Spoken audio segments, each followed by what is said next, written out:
Dans la ville de Lagos vivait un couple qui s'aimait beaucoup, mais tout a basculé le jour où ils ont eu des jumelles. Les petites filles pleuraient bruyamment alors que leur mère les jetait sur le lit et commençait à ranger ses vêtements dans un sac. Son visage était tendu de colère, comme quelqu'un prêt à se battre contre le monde entier. « Monsieur Daniel », son mari dit doucement, « les bébés pleurent, ils ont besoin de leur mère. » Sophia répondit d'une voix froide et tranchante, « Il ne me concerne plus. Je te quitte. » Elle continua à fourrer ses vêtements dans le sac sans même le regarder. « S'il te plaît, ne pars pas, » supplia Daniel. « Si ce n'est pas pour moi, reste au moins pour ces enfants innocents que Dieu nous a donnés. » Sophia se tourna vers lui et lança, « Je ne me suis pas mariée pour souffrir. Puisque tu ne peux pas m'offrir la vie que je veux, c'est fini. Ne viens pas me chercher. Quant au bébé, fais en ce que tu veux. Je m'en fiche. » Elle fit une pause, tordit ses lèvres avec amertume et ajouta, « Pour être honnête, je me fiche même qu'il vive ou meure. » Sur ce, elle ferma son sac et quitta la maison en claquant violemment la porte. Tout avait été paisible autrefois entre Daniel et sa femme, mais tout changea le jour où il perdit son emploi. Depuis, Sophia menaçait de partir.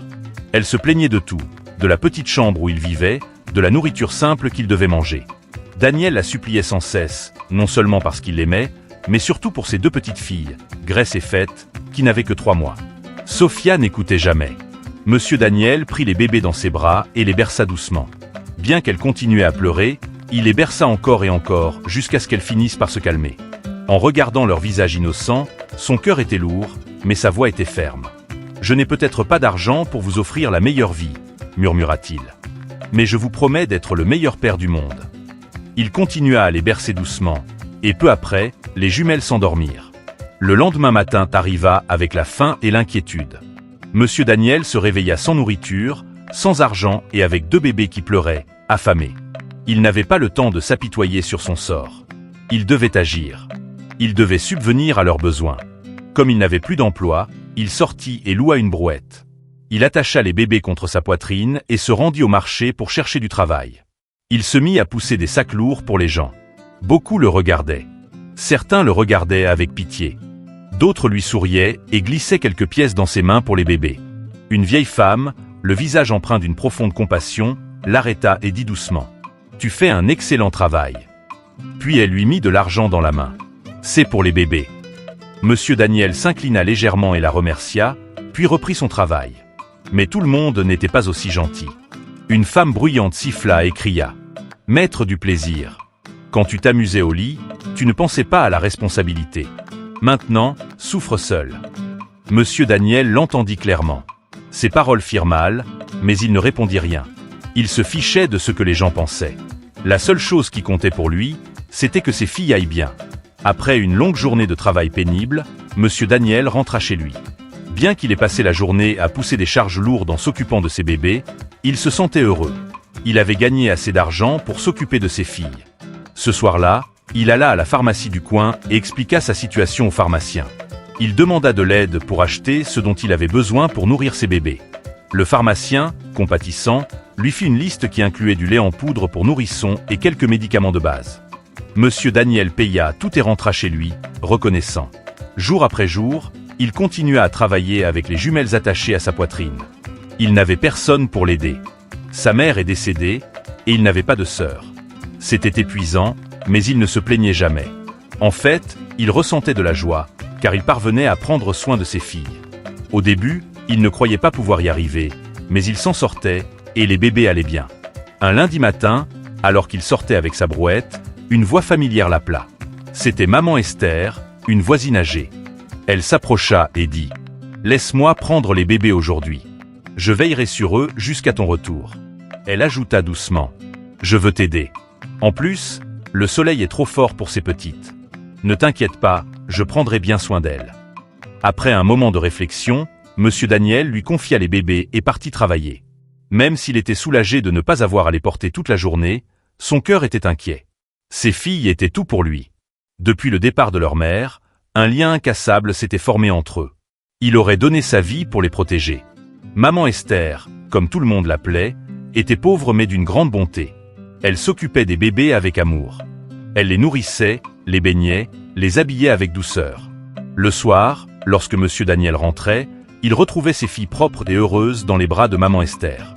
Il souriait avec gratitude et les ramenait chez lui. Dès ce jour, maman Esther l'aida chaque fois qu'il sortait avec sa brouette. Les jumelles grandirent en connaissant deux personnes, leur père aimant et maman Esther, qu'elles appelaient maman. Grace et Faith n'allèrent pas dans les meilleures écoles privées, mais leur père s'assura toujours de travailler dur pour payer leurs frais de scolarité et acheter tous les livres nécessaires. Il leur apprit aussi à être gentilles, respectueuses et travailleuses. À 18 ans, les jumelles obtiennent leur diplôme du lycée communautaire. Monsieur Daniel était rempli de fierté. Les filles étudièrent jour et nuit pour leurs examens. Grace obtient une moyenne de 17 et Faith fille encore mieux 18. Toutes deux furent admises en faculté de médecine et chirurgie dans la même université. Mais c'est là que le véritable combat commença. Un après-midi, Grace et Faith rentrèrent à la maison en riant, pleines d'excitation. Elles coururent vers leur père et lui tendirent leurs résultats imprimés. Monsieur Daniel sourit et les félicita. « Oh, mes filles, vous avez bien travaillé. Je suis si fier de vous. Maintenant, je peux marcher dans la ville la tête haute. Mes filles vont bientôt devenir médecins, » dit-il en faisant semblant de marcher comme un homme important, la poitrine gonflée. Ils rirent tous ensemble. La maison était remplie de joie. Mais plus tard, Monsieur Daniel alla silencieusement dans sa chambre et son sourire s'effaça. Il s'assit au bord du lit, silencieux, le cœur lourd. Il n'avait pas d'argent, même pas assez pour en sponsoriser une seule. Il était complètement fauché. Il baissa la tête et murmura pour lui-même. Toutes ces années de dur labeur. Maintenant que mes filles ont réussi, je ne peux même pas payer leurs frais. Il se sentait comme en train de se noyer, impuissant et honteux. Mais il serra les poings et murmura. Non, je ne laisserai pas l'argent les arrêter. Je ferai tout ce qu'il faut. Mes filles doivent devenir médecins. Le lendemain matin, Monsieur Daniel se leva très tôt, bien avant que les jumelles ne s'éveillent. Mais cette fois, il ne prit pas sa brouette. Au fond de lui, il savait que ce dont il avait besoin maintenant dépassait de loin ce que cette vieille brouette pouvait offrir. Il marcha d'un pas lourd jusqu'à la maison d'un homme riche du quartier et demanda à lui parler. L'homme riche, encore en pyjama, le regarda avec suspicion. « Quelle affaire t'amène chez moi si tôt le matin ?» Monsieur Daniel tomba à genoux et dit « S'il vous plaît, monsieur, je veux que vous me preniez comme domestique. Je ferai tout ce que vous direz, lavez vos vêtements, cuisinez vos repas, balayez votre cour. Aidez-moi simplement à envoyer mes deux filles à l'université.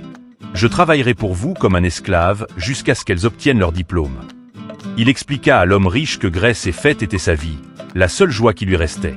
Il le supplia de tout son cœur, mais l'homme secoua la tête et répondit froidement. « Former deux étudiantes en médecine et chirurgie, ce n'est pas un jeu d'enfant. Je ne le ferai pas. » Monsieur Daniel se releva silencieusement et partit. Mais il ne s'arrêta pas là. Il alla frapper à 5 autres maisons de riches, une après l'autre. Chaque fois, il se mettait à genoux et suppliait, offrant de servir en échange des études de ses filles. Mais tous dirent non. Épuisé et brisé, Monsieur Daniel rentra chez lui. Pendant des jours, il rentra du travail sans dire grand-chose. Il était silencieux. Son cœur était lourd. Il ne savait pas comment annoncer à ses filles que leurs rêves risquaient de ne pas se réaliser. Mais un soir, il rassembla son courage et les appela dans sa chambre. « Mes filles, dit-il doucement, je suis désolé, je vous ai déçues. Pardonnez-moi. J'ai fait une promesse il y a longtemps, quand vous étiez toutes petites, que je vous enverrais aux 4 coins du monde pour étudier. Mais aujourd'hui, je n'ai même pas assez pour vous envoyer à l'université. » Il tenta de rester fort, mais sa voix se brisa. Il détourna le visage et avala difficilement pour retenir ses larmes. Faith se leva et dit doucement. « Papa, il n'y a rien à pardonner. Nous savons combien tu nous aimes. On sait que si tu avais l'argent, tu nous aurais envoyés même sur la lune. » Mais Grace ajouta. « Que l'on aille à l'université ou non, on t'aimera toujours. » Elles passèrent leurs bras autour de leur père et le serrèrent fort dans leurs bras.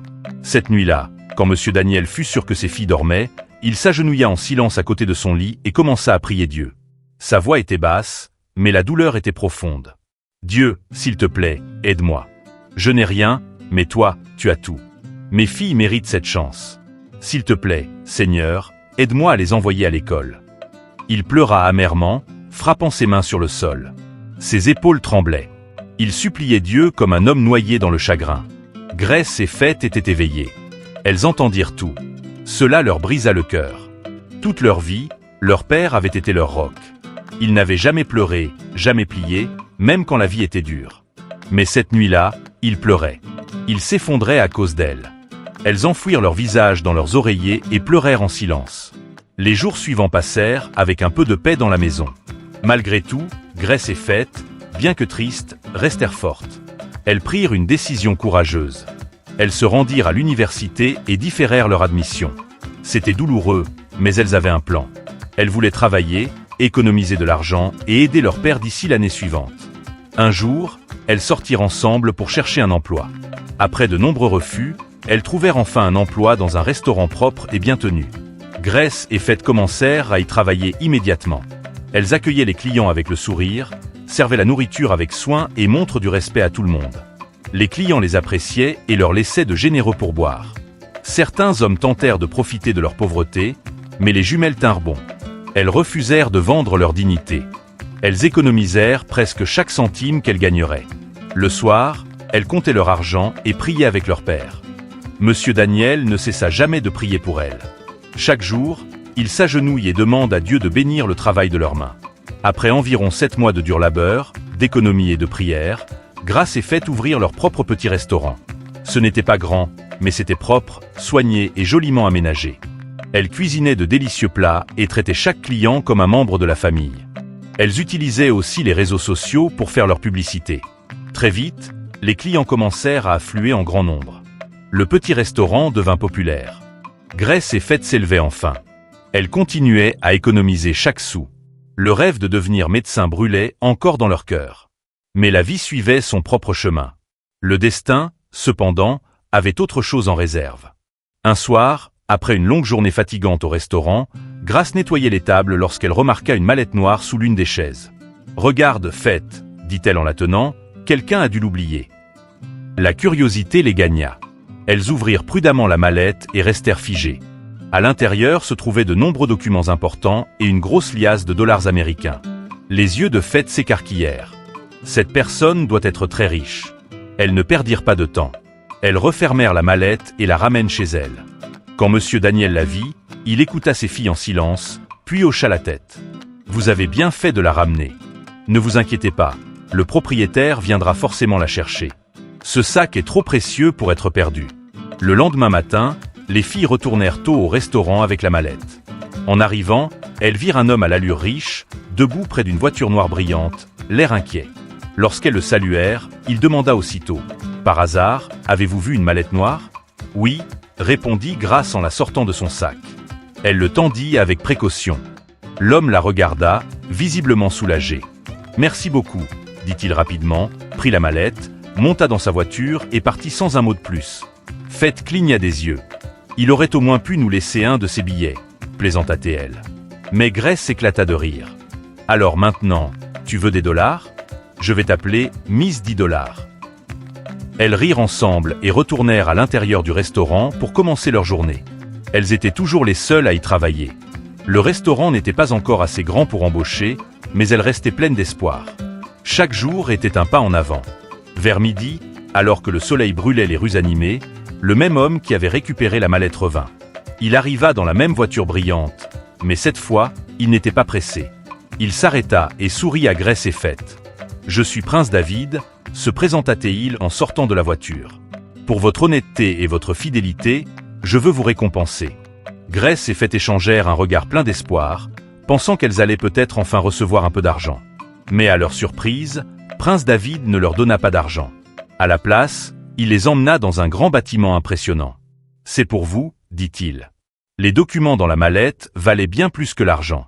Vous avez sauvé ma famille en protégeant ce sac. Je veux que vous ayez ce bâtiment pour votre restaurant. Il est à vous. » Grace et Faith restèrent là, choquées. Elles n'en croyaient pas leurs yeux. Elles avaient travaillé si dur, et maintenant, leur rêve semblait se réaliser. Des larmes de gratitude montèrent à leurs yeux alors qu'elles le remerciaient encore et encore, le cœur rempli de joie. Elles prirent rapidement un taxi pour aller chercher leur père. Elles le repérèrent au marché, debout près de sa brouette, buvant un verre de cunu bien frais. Sans dire un mot, elles coururent vers lui et le serrèrent dans leurs bras. Il ne put qu'être ému par leurs paroles. Elles avaient travaillé si dur, et désormais, elles tenaient debout, indépendantes. Le cœur serré, mais rempli d'une immense fierté, Monsieur Daniel accepta de prendre sa retraite ce jour-là. Prince David ne leur avait pas seulement offert le bâtiment. Il l'avait aussi entièrement meublé avec des chaises, des tables, des assiettes et des casseroles neuves. Il leur avait fourni tout ce dont elles avaient besoin pour réussir. Les filles y mirent tout leur cœur pour rendre l'endroit parfait. Le restaurant de grâce et fête débordait d'activités. L'ambiance était chic, chaleureuse et accueillante. Les plats étaient délicieux, et leur hospitalité bienveillante, patiente et sincère, était la clé du succès. Très vite, les clients affluèrent, séduits à la fois par les mets savoureux et par l'atmosphère accueillante. Le restaurant n'était plus seulement une entreprise, c'était un symbole d'espoir, une sortie de la pauvreté, un rêve devenu réalité grâce au travail et à la persévérance. Plus important encore, les filles prennent soin de leur père. Il n'avait plus à travailler sous la chaleur. Elles le traitent comme un roi, pourvoyant à ses besoins comme il n'en avait jamais rêvé. Ses mains fatiguées et usées n'avaient plus à porter de lourdes charges. Il passait ses journées à profiter des fruits de leur labeur, sachant que ses sacrifices les avaient menés jusqu'ici. Mais Grace et Fête n'oublièrent pas celles et ceux qui les avaient aidés. Elles se souvenaient de maman Esther, qui les avait soutenues quand elles étaient bébés. Elle était désormais âgée, toujours malade, mais elle avait été un pilier dans leur vie. Grace et Fête s'assurèrent qu'elle vivait dans le confort. Elles rénovèrent sa petite maison, la rendant agréable et habitable. Chaque mois, elles lui envoyaient de l'argent, payaient ses factures d'hôpital et veillaient à ce qu'elle ne manque de rien. Leur gentillesse envers maman Esther était aussi sincère que l'amour qu'elles avaient pour leur père. Elles connaissaient la valeur de la gratitude et voulaient s'assurer que les personnes qui les avaient soutenues ne soient jamais oubliées. Un après-midi, une femme entra dans le restaurant, l'air fatigué et perdu. « Que voulez-vous » demanda l'une des employées, curieuse. La femme leva les yeux, remplie d'espoir. « Je cherche un emploi. » L'employé, sentant la détresse dans sa voix, la conduisit auprès de Grace et Fête. « Je peux tout faire, laver la vaisselle, nettoyer les sols, servir à table. Je vous en supplie, j'ai juste besoin de travailler. » Bien qu'il n'y ait pas de poste vacant, Grace et Fête ressentirent une étrange attirance envers cette femme. Elles ne pouvaient pas l'expliquer, mais elles décidèrent de lui donner une chance. Elles lui confièrent le poste de plongeuse. Elles ignoraient encore que cette femme était Sophia, leur mère. Après 3 mariages ratés avec des hommes riches, elle s'était retrouvée sans rien. Repartie de zéro, elle avait utilisé les autres autant qu'elle avait été utilisée. Mais cette fois, elle n'avait nulle part où aller. Le lendemain, Monsieur Daniel vint rendre visite à ses filles. Après les salutations, il se rendit à la cuisine, où il aperçut Sophia. Elle ne l'avait pas vue. Alors, il se retira discrètement, le cœur lourd de souvenirs. Il trouva ses filles et s'assit avec elles, sa voix grave et calme. « Vous avez une nouvelle plongeuse ?»« Oui, papa, » répondit Grace. « Tu la connais ?»« Non, » répondirent-elles toutes les deux, surprises. « Pourquoi tu nous poses cette question ?» Il se racla la gorge, parlant lentement et posément. « Cette femme, c'est Sophia, votre mère. » Les yeux de Fête s'écarquillèrent, incrédules. « Notre mère ? Oui, c'est votre mère. Après son départ, j'ai brûlé toutes ses photos. Les souvenirs étaient trop douloureux. Vous n'avez donc jamais vu son visage. » Les trois se dirigèrent alors vers la cuisine. Quand Sophia vit Monsieur Daniel debout devant elle, son visage se vida de toute couleur. Elle resta figée, incapable de dire un mot. Monsieur Daniel prit une grande inspiration et se tourna vers Sophia, la voix ferme mais chargée d'émotion. « Les femmes qui t'ont embauché, ce sont tes filles. » Le visage de Sophia se vida de toute couleur. Ses lèvres tremblaient alors qu'elle murmurait. « Je suis désolée. Je suis tellement désolée, mes filles. » Ces mots sortirent en sanglots, à peine audibles, tandis qu'elle baissait la tête, submergée par le regret. Le visage de Grace se durcit. Une tempête d'émotion dans ses yeux. « Tu dois partir, » dit-elle fermement. Elle prit une liasse de billets sur le comptoir et la tendit à Sophia. « C'est plus que ce que tu as gagné ici. Va-t'en. Je ne te connais pas, et tu n'es pas ma mère. Ma mère, c'est maman Esther, pas une étrangère. » Sa voix se brisa à la dernière phrase, mais la colère brûlait encore dans son cœur. Fête, qui était restée silencieuse jusqu'à présent, prit sa sœur dans ses bras et la serra fort. « Je sais que tu souffres, Grace. Moi aussi, » dit-elle doucement, avec compassion. « Mais je t'en prie, ne la renvoie pas. Pas maintenant. Elle a besoin de notre aide. » Le visage de Grace se tordit de douleur, les larmes coulant librement. « Je ne veux pas l'aider, » murmura-t-elle. Puis, pointant Sophia du doigt, elle cria. « Cette femme nous a abandonnés. Elle est partie vivre sa vie pendant qu'on devait se débrouiller seul. Elle nous a laissés avec notre père à souffrir et à mourir à petit feu. » La douleur dans sa voix était brute, pure. La vérité jaillissait enfin de son cœur. Ses sanglots résonnaient dans la pièce, profond et déchirant. Les larmes semblaient inépuisables. Mais peu à peu, alors qu'elle laissait sortir son chagrin, elle se calma. Le poids de la douleur s'allégea, même si ce n'était que pour un instant. Tremblante, Sophia tendit la main vers elle, sa voix pleine de remords. « Je suis désolée, mes filles. Pardonnez-moi, je vous en supplie. J'étais jeune, stupide et égoïste. Je suis désolée. » Ce soir-là, Monsieur Daniel s'assit avec ses filles. Son visage était marqué par une tristesse silencieuse. La conversation qui suivit fut difficile. L'air était lourd de tension. Mais au bout du compte, leur cœur s'adoucit. Elles pardonnèrent à Sophia, bien que ce fût une décision douloureuse. Le lendemain, Grace et Faith décidèrent de lui confier un nouveau rôle dans le restaurant. Elle ne supportait pas de la voir continuer à laver la vaisselle. Sophia devint matrone, responsable du bon fonctionnement du lieu, un poste lui permettant de montrer qu'elle pouvait être digne de confiance. Au début, Sophia sembla incarner la douceur dont le restaurant avait besoin. Les employés ne se plaignaient pas, et les clients semblaient apprécier sa présence discrète. Mais avec le temps, les choses changent. Le tempérament de Sophia éclata. Sa voix douce devient sèche et autoritaire. Elle commença à intimider les employés, les réprimandant pour la moindre erreur avec une attitude méprisante. L'ambiance du restaurant devint tendue. Les employés l'évitant, et les clients remarquèrent le changement. Peu à peu, comme une fuite lente dans un bateau, la clientèle diminua. La chaleur et la joie qui faisaient la renommée du restaurant furent remplacées par une sensation de malaise. Grace et Faith remarquèrent ce changement sans savoir comment y remédier. Leurs rêves leur glissaient entre les doigts.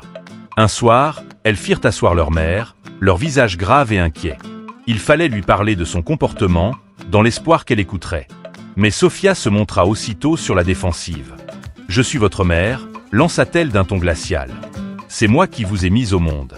Vous n'avez rien à me dire. » Grace, blessée par ces paroles, tente de garder son calme. « Tu es ici pour nous aider, mais ton attitude est en train de détruire tout ce pour quoi on a travaillé. » Les yeux de Sophia se plissèrent. « Et votre père, hein? Celui à qui vous donnez tout votre argent? Il ne fait rien. Il reste assis à la maison pendant que moi, vous ne me donnez que mon salaire. » Le visage de Grace s'assombrit de colère. « J'aurai un sérieux problème avec toi si tu oses encore dire du mal de mon père, » dit-elle d'une voix ferme. Mais Sophia n'en avait pas fini. « Vous ne m'aimez pas, » cracha-t-elle, sa voix tremblante de rancœur. « Vous me tolérez juste ici. » La conversation dégénéra rapidement en dispute. Personne ne voulait céder. Finalement, épuisés et abattus, Grace et Faith allèrent voir leur père. Monsieur Daniel écouta en silence, puis prit la parole, sa voix lourde d'expérience. « Elle reste votre mère. Mais si vous la laissez continuer au restaurant, elle va détruire tout ce que vous avez bâti avec tant d'efforts. » Après une longue discussion, Grace et Faith prirent une décision. Le lendemain, elles annoncent à Sophia qu'elle ne travaillerait plus au restaurant. Sa réaction fut immédiate, pleine de colère. « Je sais que c'est votre stupide père qui vous a monté contre moi. » cria-t-elle, la voix tremblante de rage. L'insulte fit mal. Mais Grace et Faith restèrent fermes. Elles regardèrent leur mère partir en furie, ses paroles durent résonnant encore dans l'air. Malgré la douleur causée par ce départ, les jumelles ne la laissèrent pas sans soutien. Elles ouvrirent pour elle une petite boutique juste en face de sa maison, lui permettant ainsi de gérer sa propre activité. Ce n'était pas la solution idéale, mais c'était déjà quelque chose. Monsieur Daniel, bien qu'ému par tout ce qui s'était passé, gardait la nostalgie des jours meilleurs. Il souhaitait oublier le passé et ramener Sophia dans sa vie comme épouse. Mais le comportement de Sophia l'avait trop blessé et il n'arrivait pas à surmonter la douleur qu'elle avait causée. Pendant ce temps, le restaurant prospérait.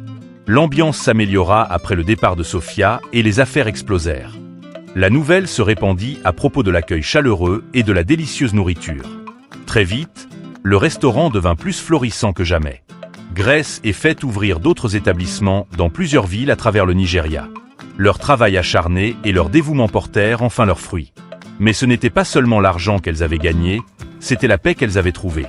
Leur père était comblé. Elles n'étaient plus accablées par la présence toxique de leur mère, et le restaurant redevenait le centre de leur réussite. L'argent n'étant plus un souci, elles prirent le temps de discuter de leur rêve d'enfance, devenir médecin. Faith prit la parole la première, sa voix douce mais assurée. « Le feu n'est plus en moi. J'aime mon entreprise. » Elle regarda autour d'elle, observant l'agitation des clients et du personnel, et ressentit une profonde fierté. Ce qui avait commencé comme un rêve de médecine semblait désormais lointain, presque insignifiant face à la joie et au sens qu'elle trouvait dans leur travail. Grace acquiesça avec un sourire chaleureux. Cette entreprise est la réponse de Dieu aux prières de notre Père. Moi non plus, je ne veux plus devenir médecin. J'aime ce que nous avons construit. » Ses yeux brillaient, non pas d'un rêve médical, mais de l'excitation pour leur établissement florissant, un lieu où elles pouvaient continuer à aider les autres, autrement. Ensemble, elles partagèrent un moment de silence, en paix avec le chemin qu'elles avaient choisi. L'ambition pour la médecine s'était transformée en passion pour leur entreprise. Elles savaient avoir trouvé leur véritable vocation. Avec le temps, des prétendants commencèrent à apparaître pour Grace et Faith. Elles étaient prêtes à ouvrir un nouveau chapitre de leur vie. L'excitation des préparatifs de mariage remplissait l'air. Elles décidèrent de se marier le même jour, chacune avec son futur mari. Mais une inquiétude demeurait, laisser leur père seul. Après réflexion, elles décidèrent d'en parler. Un après-midi, elles s'assirent avec lui, un peu nerveuses mais déterminées. Grace commença, la voix douce. « Papa, nous savons que tu es heureux que nous ayons trouvé des époux, mais cela nous inquiète que tu sois encore seul. Toutes les femmes ne sont pas comme notre mère. Nous croyons qu'il existe de bonnes femmes. » Faith prit le relais. « Papa, nous t'avons trouvé une femme bien. » Le visage de Monsieur Daniel s'adoucit en regardant ses filles. « Qui est-ce » Faith sourit, sûre de leur choix. « Elle travaille dans l'un de nos restaurants. Elle a toujours été gentille avec nous, et on lui demande même conseil parfois. Son mari est décédé, et elle a 2 enfants. Si tu l'épouses, ses enfants seront comme nos petits frères et sœurs, et on s'assurera qu'ils aient une bonne éducation. » Monsieur Daniel fut surpris. Il ne savait quoi penser. Mais après un long silence, il hocha lentement la tête. « J'ai besoin de temps pour réfléchir. » Après des jours de réflexion, il accepta. Il rencontra Madame Ruth, la femme dont ses filles parlaient avec tant d'estime, et après avoir discuté avec elle, il vit qu'elle était sincère et généreuse. Il donna son accord pour l'épouser, apaisé par cette décision. Le mariage fut fixé pour coïncider avec celui de Grace et Faith. Ce jour-là, l'église était remplie d'amour et de joie. Monsieur Daniel, Grace et Faith se marièrent ensemble. Maman Esther, qui avait été une figure maternelle pour tous, se tenait fièrement comme maman d'honneur, symbole de l'unité et de l'amour familial. Ce fut un jour de nouveau départ, non seulement pour les filles, mais aussi pour leur père. Merci de votre attention, et que Dieu vous bénisse.